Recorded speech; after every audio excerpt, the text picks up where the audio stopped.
कैसे हो आप सब? आई होप कि बढ़िया होंगे। ये जो हमारी जनरल ऑर्गेनिक केमिस्ट्री की सीरीज चल रही है, उसके पिछले लेक्चर में हमने इंटरमीडिएट और उसमें भी कार्बीन के बारे में पढ़ाई की थी। आज के इस लेक्चर में हम एक और नया इंटरमीडिएट नाइट्रीन के बारे में पढ़ेंगे। चलिए मेरे साथ हेडिंग लगा दीजिए।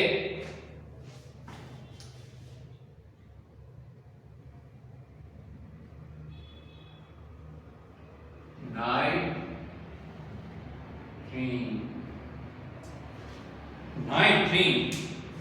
तो भाई ये नाइट्रीन क्या होता है? आपके लिए ये शब्द कुछ हद तक नया होगा। सबसे पहले नाइट्रीन होता कैसा है वो हम देखेंगे। तो मैं इधर एक मॉलिक्यूल लिखता हूं, आप सभी वो मॉलिक्यूल से अच्छे से परिचित हो। ये मैंने लिख लिया NH3। हमें पता है इसको हम एमोनिया बोलते हैं। अगर मैं ये एमोनिया को अच्छे से लिखना चाहूं, यानी कि अगर मुझे इसको स्ट्रक्चर के फॉर्म में लिखना हो, तो मैं कुछ ऐसे लिख सकता हूं। भाई ये हमारा M, ये हाइड्रोजन, ये दूसरा हाइड्रोजन और यहाँ पे तीसरा हाइड्रोजन। नाइट्रोजन के साथ 1, 2 और 3 हाइड्रोजन जुड़े हुए हैं। अब मुझे इसमें से नाइट्रीन फॉर्म करना है, तो मैं कैसे करूंगा देख लीजिए। आपको पता है हमने पिछले लेक्चर में फ्री रेडिकल के बारे में पढ़ा था। तो फ्री रेडिकल क्या होता है? फ्री रेडिकल यानी कि कोई मॉलिक्यूल या फिर कोई एटम के पास एक्स्ट्रा सिंगल इलेक्ट्रॉन अगर हो तो उसे हम फ्री रेडिकल बोलते हैं। NH3 में से नाइट्रीन बनाने के लिए इसमें फ्री रेडिकल रिएक्शन प्रोसीड होगा। तो वो कैसे होगा देखते हैं। चलो, नाइट्रोजन के पास ये वाला हाइड्रोजन है और ये नाइट्रोजन के पास ये वाला हाइड्रोजन है। ये दोनों के बीच का जो बॉन्ड है उसको मैं ब्रेक करता हूं। क्या किया मैंने भाई? नाइट्रोजन के साथ जो 2 हाइड्रोजन है और वो 2 हाइड्रोजन जो बॉन्ड के साथ उसके साथ अटैच है, उसको मैंने ब्रेक कर दिया। और आपको ये अच्छे से पता है कि कहीं पे भी अगर बॉन्ड होता है तो वो बॉन्ड 2 इलेक्ट्रॉन के साथ बना हुआ था, यानी कि 2 इलेक्ट्रॉन की शेयरिंग से कोई भी कोवेलेंट बॉन्ड जनरेट होता है। तो ये पहला और दूसरा दोनों कोवेलेंट बॉन्ड में 2-2 इलेक्ट्रॉन होंगे। अब मुझे इसमें फ्री रेडिकल अगर मैकेनिज्म जनरेट करवाना हो तो इसका मैं होमोलाइटिक क्लीवेज करूं। याद कीजिए मैंने होमोलाइटिक क्लीवेज आपको पिछले लेक्चर में अच्छे से पढ़ाया। होमोलाइटिक क्लीवेज क्या होता है? बॉन्ड ब्रेक होने के बाद दोनों एटम के ऊपर इक्वल अमाउंट में इलेक्ट्रॉन डिस्ट्रीब्यूट होते हैं, उसको हम होमोलाइटिक क्लीवेज बोलते हैं। तो इसमें भी ऐसा होगा, ये एक इलेक्ट्रॉन और ये दूसरा इलेक्ट्रॉन, ये पहला इलेक्ट्रॉन और ये दूसरा इलेक्ट्रॉन। एक इलेक्ट्रॉन नाइट्रोजन के ऊपर आएगा और एक इलेक्ट्रॉन हाइड्रोजन के ऊपर आएगा। एक इलेक्ट्रॉन नाइट्रोजन के ऊपर आएगा और एक इलेक्ट्रॉन हाइड्रोजन के ऊपर आएगा। उससे पहले हमें पता है कि नाइट्रोजन होता है, उसके पास एक्स्ट्रा एक लोन पेयर होती है। क्या बोला मैंने? नाइट्रोजन ऐसा मॉलिक्यूल है कि जिसके पास extra pair of lone pair होती है। तो सबसे पहले मैं उसको इधर लोकेट कर देता हूं। तो ये हो गई हमारी एक्स्ट्रा पेयर ऑफ लोन, ठीक है। यानी कि एक लोन पेयर यानी कि 2 इलेक्ट्रॉन उसके पास होते हैं। उसके बाद ये जो हमने होमोलाइटिक क्लीवेज करवाया, जिसमें से ये इलेक्ट्रॉन इसके ऊपर गया और ये वाला इलेक्ट्रॉन भी इसके ऊपर गया, और ये जो दूसरा इलेक्ट्रॉन था वो हाइड्रोजन के ऊपर गया और ये वाला इलेक्ट्रॉन ये हाइड्रोजन के ऊपर गया। तो यानी कि इधर कुछ ऐसा बन गया, हाइड्रोजन और उसके साथ एक एक इलेक्ट्रॉन।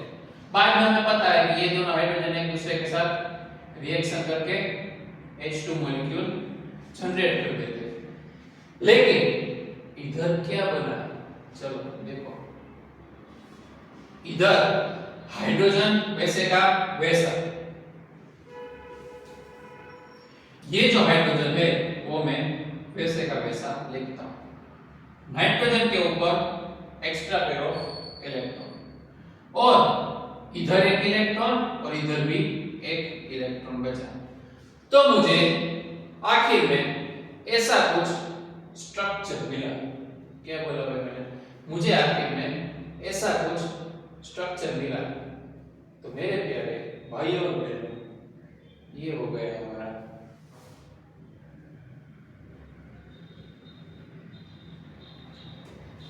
नाइट्रीन। हमने ये देखा कि नाइट्रीन कैसे फॉर्म होता है। इसके बाद हम देखेंगे कि नाइट्रीन में भी दो प्रकार के नाइट्रीन होते हैं।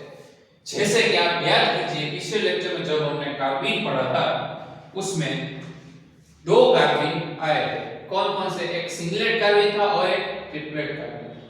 वैसे ही इसमें होगा। नाइट्रीन में कितने प्रकार के हो गए? दो प्रकार के नाइट्रीन हो गए। कौन कौन से? ऐसे देखो, ये हमारा नाइट्रीन, उसके दो पार्ट पड़े। कौन कौन से? सिंगलेट और एक हमारा ट्रिपलेट नाइट्रीन। कौन कौन से प्रकार पड़े भाई?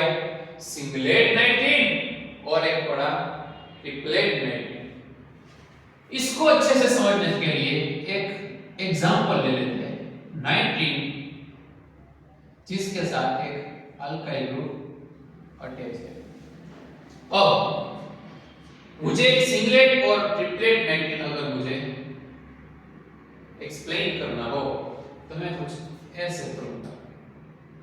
ये हमारा R ग्रुप तो वैसे का वैसा, और नाइट्रोजन और उसके ऊपर 4 इलेक्ट्रॉन है। कितने इलेक्ट्रॉन है? तो वो 4 इलेक्ट्रॉन को मैं अगर ऑर्बिटल के फॉर्म में लिखूं, किसके फॉर्म में? ऑर्बिटल के फॉर्म में, तो इसकी पहली ऑर्बिटल,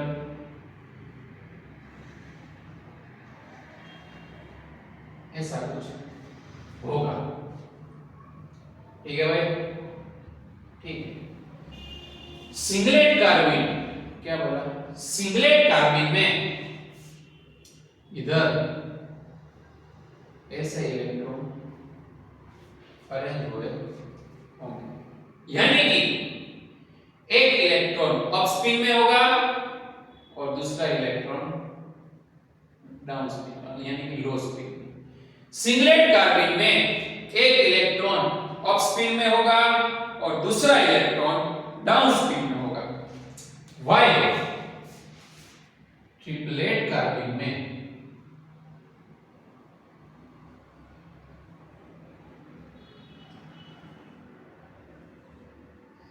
ये मैंने ड्रॉ कर दी 5 ऑर्बिटल, और इसमें एक इलेक्ट्रॉन सेम स्पिन में हो, दो इलेक्ट्रॉन सेम स्पिन में हो गए।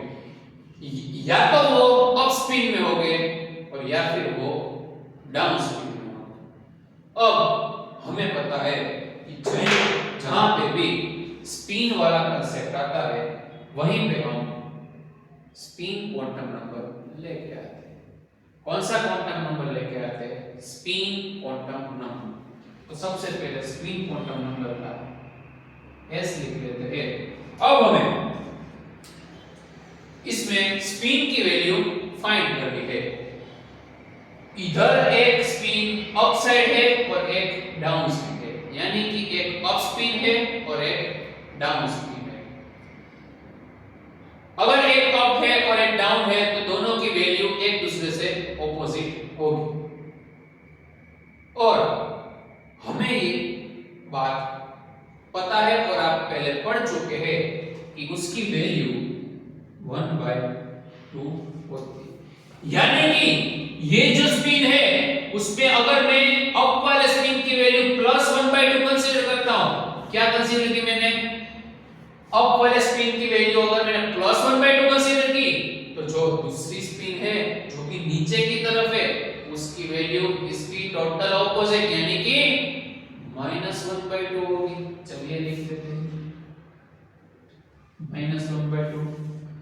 आगे +1/2 और -1/2 अगर इसका आंसर में लेके आऊं तो आंसर आता है 0। अगर ऐसा मैं ट्रिपलेट में करना चाहूं तो कैसे होगा? स्पिन का एस लिख लिया, बाद में आप देख सकते हैं दोनों सेम साइड स्पिन यानी कि दोनों जो इलेक्ट्रॉन की जो स्पिन है वो अप साइड है। तो अगर मैं इसमें से एक इलेक्ट्रॉन की स्पिन जो अप साइड है उसको +1/2 कंसीडर करूं, अगर मैं एक स्पिन की वैल्यू +1/2 कंसीडर करूं तो दूसरे की भी +1/2 होगी। क्यों? क्योंकि वो भी अप साइड है। पहला वाला अप साइड है तो दूसरा वाला भी अप साइड है। तो अगर ये दोनों का मैं आंसर निकालना चाहूं तो मुझे मिल जाएगा 1। तो ये हमने स्पिन की वैल्यू फाइंड कर दी। लेकिन मुझे अगर इसमें स्पिन मल्टीप्लिसिटी की वैल्यू फाइंड करनी हो, क्या बोला मैंने? अगर मुझे इसमें स्पिन मल्टीप्लिसिटी की वैल्यू फाइंड करनी हो तो हमारे पास इक्वेशन है भाई,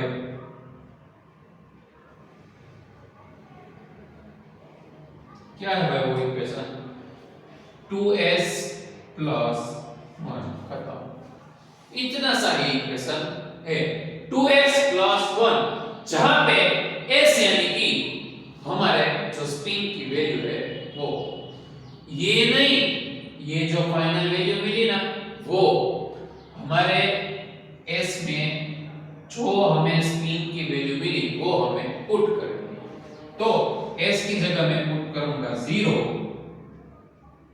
+ 1 तो आखिर में मुझे मिल जाएगा स्पिन मल्टीप्लिसिटी का आंसर जो कि 1 आता है। ऐसा ही मैं अगर इधर करना चाहूं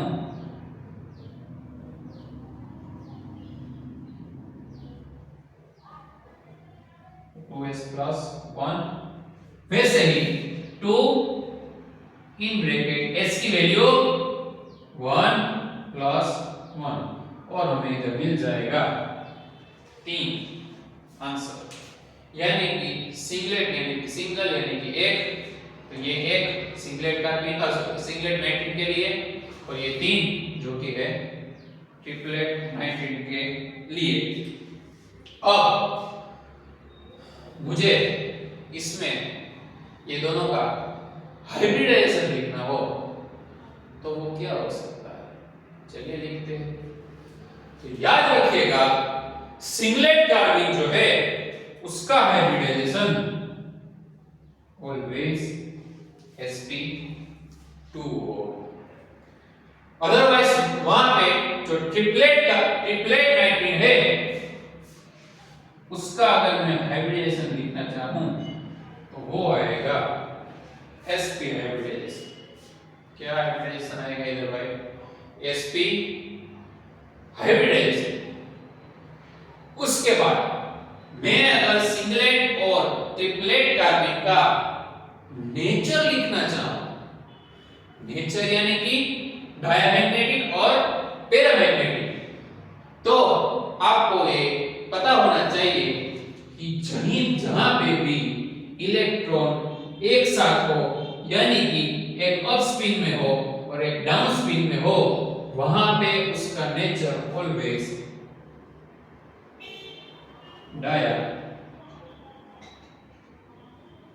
मैग्नेटिक होता है। क्या बोला भाई? जहां पे ऐसे पेयर में इलेक्ट्रॉन दिए गए हो यानी कि एक अपवर्ड्स हो और एक डाउनवर्ड्स हो वहां पे उसका नेचर डायमैग्नेटिक होता है। और ट्रिपलेट में अगर मैं लिखना चाहूं तो अगर आपको अलग अलग इलेक्ट्रॉन दिए गए हो, यानी कि दोनों इलेक्ट्रॉन या तो अप स्पिन में हो और या फिर डाउन स्पिन में, तो वहीं पे सिंगल इलेक्ट्रॉन के लिए उसका नेचर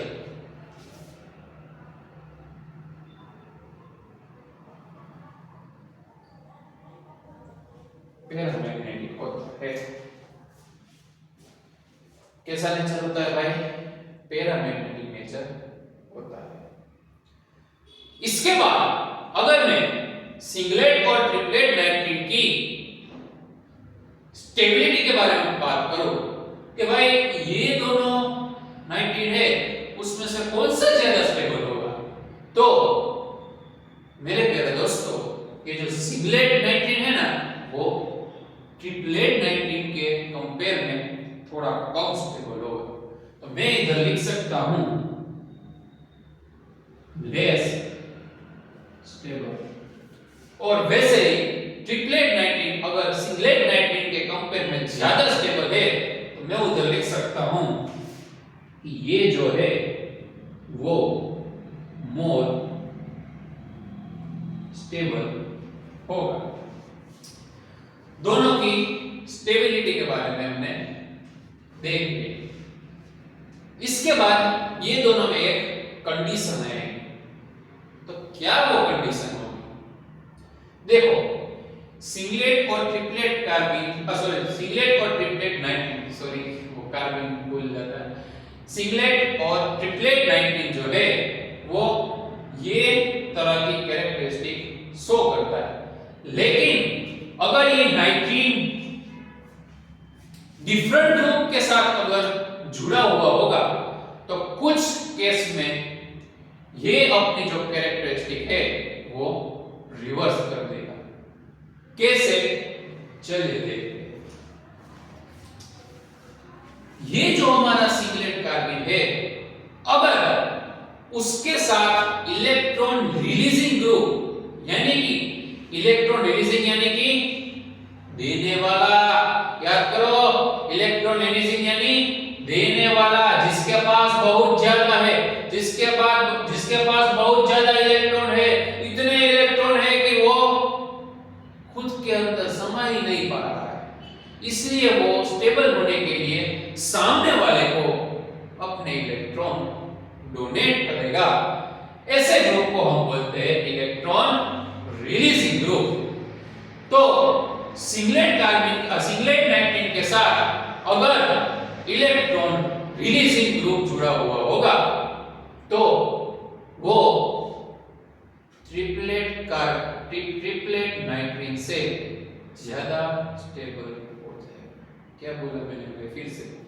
अगर सिंगलेट नाइट्रिन के साथ इलेक्ट्रॉन रिलीजिंग ग्रुप जुड़ा हुआ होगा, तो वो ट्रिपलेट नाइट्रिन से ज्यादा स्टेबल हो जाएगा। तो मैं इधर लिखता हूं, शॉर्ट में लिखता हूं,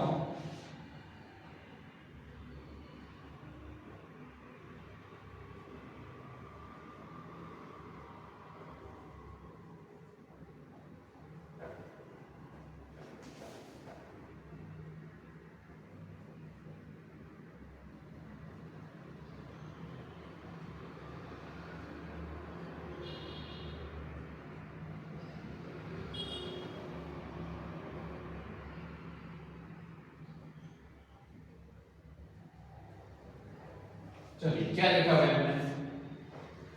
if electron releasing group attach, then singlet nitrene more stable compare to triplet nitrene. ऐसा ही मैं अगर उस तरफ ट्रिपलेट में लिखना चाहूं, if electron releasing group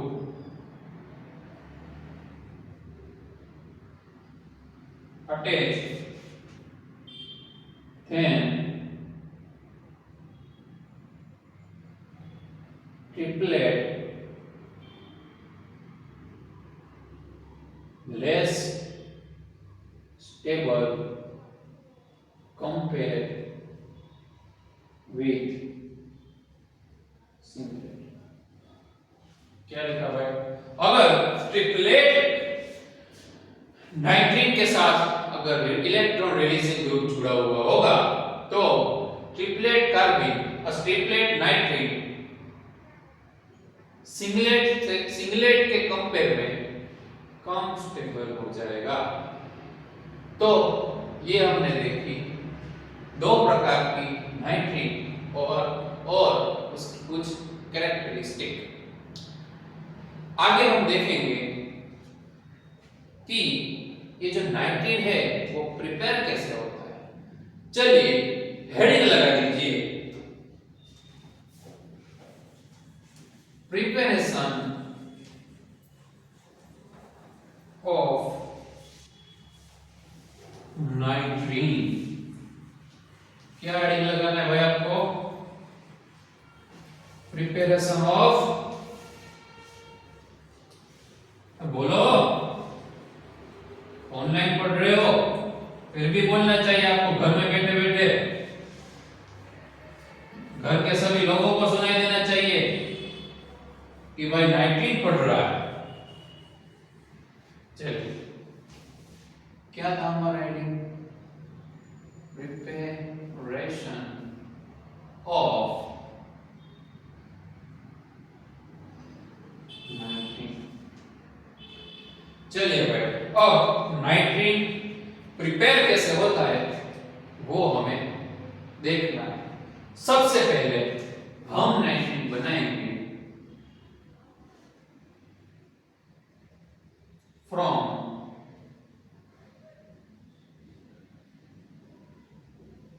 alkyl acid. किसमें से नाइट्रीन बनाना है भाई? फ्रॉम अल्काइल एसिड, यानी कि अल्काइल, उससे आप भली भांति परिचित हो। अल्काइल यानी कि आर ग्रुप, ठीक है। ये आपके लिए शायद नया होगा। एजाइड यानी कि उसमें एजो ग्रुप होगा। तो एजाइड कैसा होता है वो देखते हैं। चलो अल्काइल एजाइड का पहले स्ट्रक्चर देखते हैं। ये आर ग्रुप, उसके साथ एजाइड। एजाइड यानी कि 3 नाइट्रोजन एक दूसरे के साथ जुड़े हुए होंगे। तो ये पहला, ये दूसरा और ये तीसरा।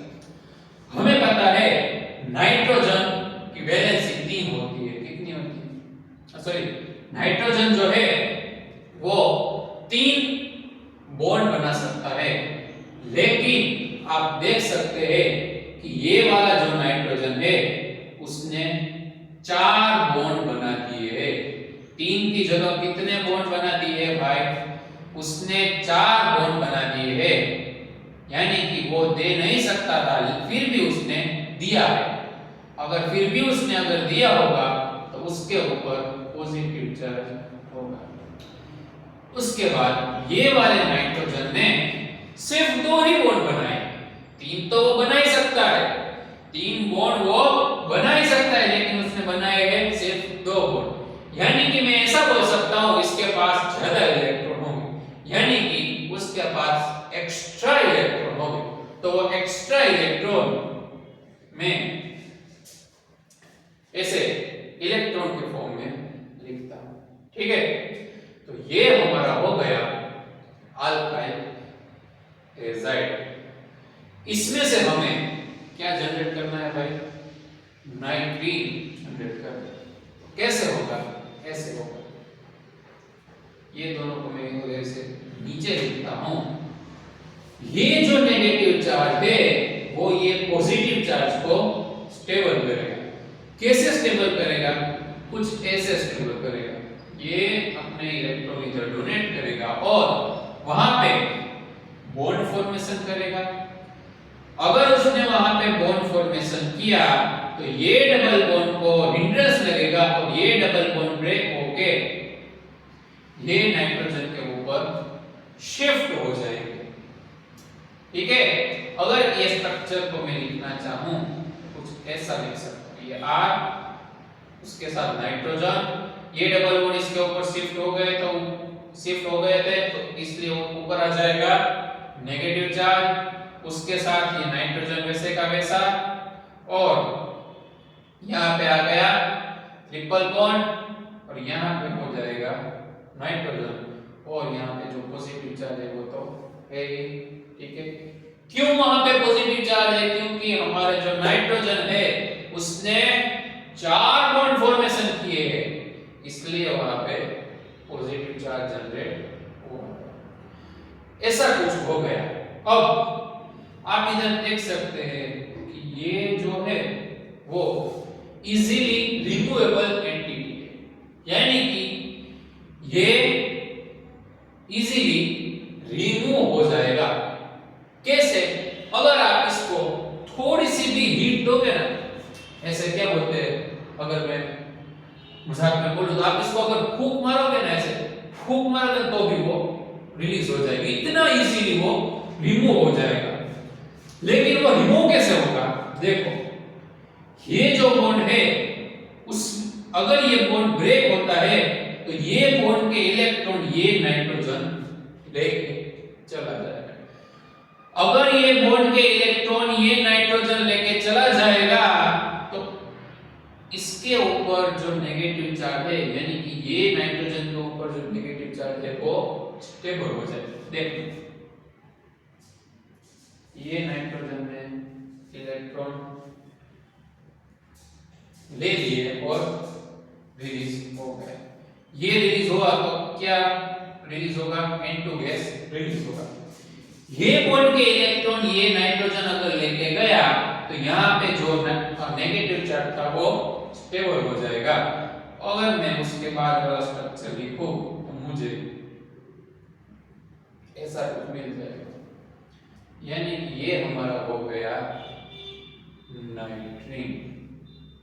तो पहली प्रिपरेशन हमने देखी अल्काइल एजाइड से।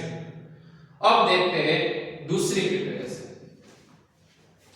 दूसरी प्रिपरेशन होगी हमारी फ्रॉम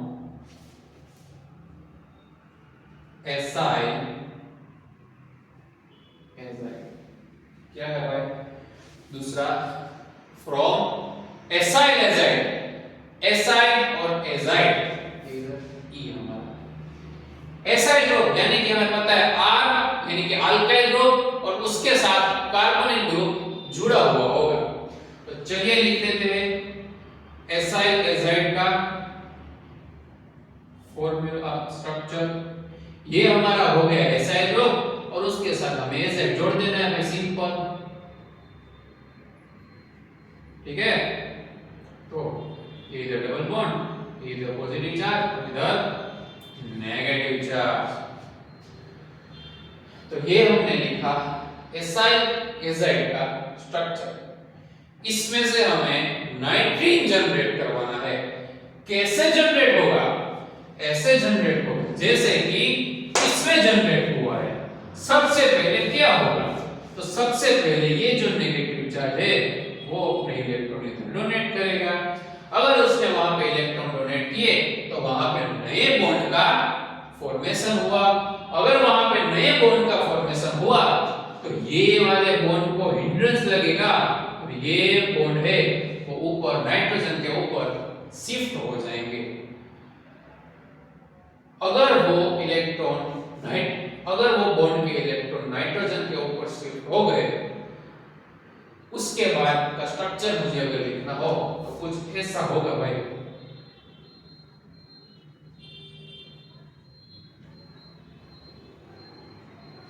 ये नाइट्रोजन वैसे का वैसा, इसके ऊपर जो इलेक्ट्रॉन आ गए थे वो, जिसको मैं नेगेटिव चार्ज के फॉर्म में रिप्रेजेंट कर रहा हूं, ये सिंगल बॉन्ड का सिंगल बॉन्ड वैसे का वैसा, नाइट्रोजन उसके ऊपर पॉजिटिव चार्ज वैसे का वैसा।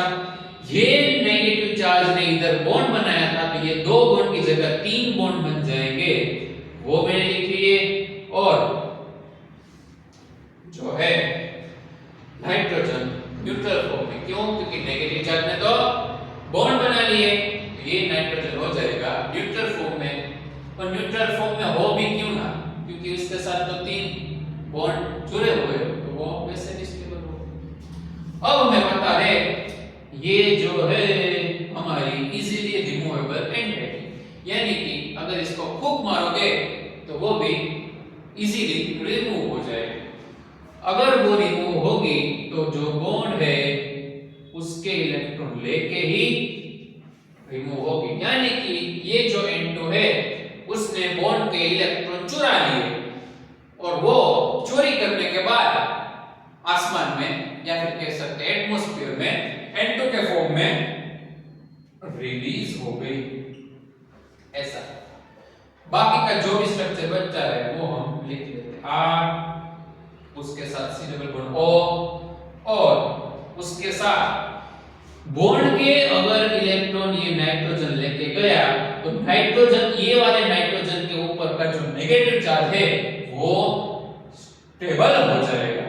तो वो स्टेबल वाला फॉर्म इधर मैंने लिख दिया। आप देख सकते हैं हमारी एसाइल नाइट्रीन जनरेट हो। इधर हमें क्या मिला था भाई? अल्काइल नाइट्रीन लिख लेते हैं, अल्काइल नाइट्रीन, ठीक है। इधर क्या था? एसाइल नाइट्रीन, ठीक है। तो ये हमारी एसाइल नाइट्रीन फॉर्म हो गई। दो प्रिपरेशन हमने देखी। इसके बाद नाइट्रीन की तीसरी प्रिपरेशन जो कि होगी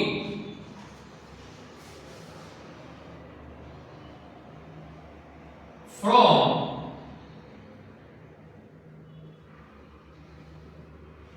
नाइट्रो कंपाउंड। किसमें से होगी भाई? From nitro compound. Simple nitro compound ले लेते हैं हमारा अल्काइल नाइट्रो, जो कि मैं ऐसे लिख सकता हूं R, जो कि हमारा है अल्काइल ग्रुप और उसके साथ NO2 जुड़ा हुआ है। इसके रिएक्शन में रिएजेंट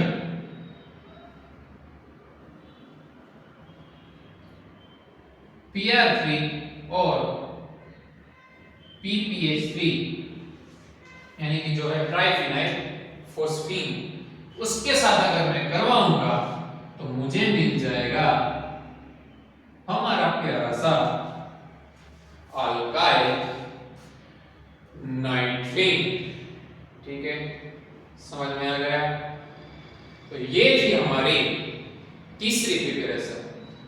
चौथी प्रिपरेशन जो कि है फ्रॉम एमाइन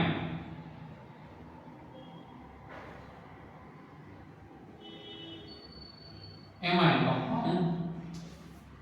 अब इसमें अगर मुझे नाइट्रीन जनरेट करना हो तो मैं कुछ ऐसे करूंगा। सबसे पहले ले लेते हैं NH2, जो कि हमारा अल्काइल एमाइन है। उसकी रिएक्शन मैं करवाऊंगा किसके साथ भाई? PbOAC 4 times. PbOAC 4 टाइम्स वाले रिएजेंट के साथ करवाऊंगा तो मुझे आखिर में हमारा प्यारा सा जो है अल्काइल नाइट्रीन मिल जाएगा। अच्छे से आप देख लीजिए, हमने 4 प्रिपरेशन देखी, जो कि है अल्काइल एजाइड के साथ, दूसरी है एसाइल एजाइड के साथ, तीसरी है नाइट्रो कंपाउंड के साथ और चौथी है एमाइन के साथ। इसके बाद एक जैकपॉट प्रिपरेशन यानी कि बोनस वाले प्रिपरेशन अगर मैं आपको बोलूं तो आप इधर लिख सकते हैं, 5 नंबर करके लिख लीजिएगा, फ्रॉम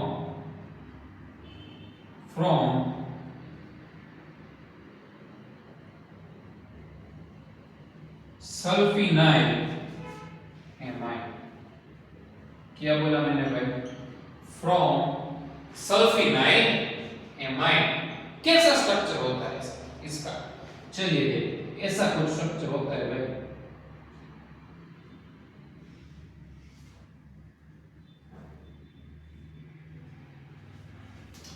ये है हमारा सल्फिनाइल एमाइड।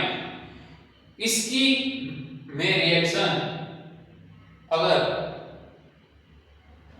सनलाइट या फिर थोड़ी सी हीट दे दूं इसमें, इसके साथ करवाऊं, और लिख सकते हैं H म्यू, जो कि हमारी सनलाइट है, तो हमें ये रिएक्शन करके दे देगा हमारा प्यारा सा अल्काइल नाइट्रीन। तो आज के इस लेक्चर में हमने नाइट्रीन के बारे में पढ़ा, जिसमें हमने सबसे पहले नाइट्रीन का स्ट्रक्चर देखा था कि नाइट्रीन बनता कैसे है। उसके बाद हमने देखा थे दो प्रकार के नाइट्रीन, जो कि थे सिंगलेट और ट्रिपलेट नाइट्रीन, और उसकी कुछ कैरेक्टरिस्टिक देखी थी। उसके बाद हमने ये नाइट्रीन अगर मुझे फॉर्म करना हो, अगर मुझे नाइट्रीन बनाना हो, तो वो कैसे बनता है, उसकी हमने 1 2 3 4 और ये 5 प्रिपरेशन देखी थी कि भाई हम 5 तरीके से नाइट्रीन, ये 5 तरीके से नाइट्रीन फॉर्म कर सकते हैं। आज के लेक्चर में इतना ही। अगले लेक्चर में हम कुछ नए क्वेश्चन की प्रैक्टिस करेंगे। आज तक के जनरल ऑर्गेनिक केमिस्ट्री के जितने भी लेक्चर इसके आगे मैंने आपको दिए हैं, वो सभी का आप एक बार रिवीजन कर लीजिएगा और सभी कंसेप्ट को आप दिमाग में अच्छे से घुसा दीजिएगा, तो आगे चल के हम उसकी अगर क्वेश्चन प्रैक्टिस करें तो कोई प्रॉब्लम ना आए। आज के लेक्चर में इतना ही। मिलते हैं नए लेक्चर में कुछ नए से थियरी और कंसेप्ट के साथ।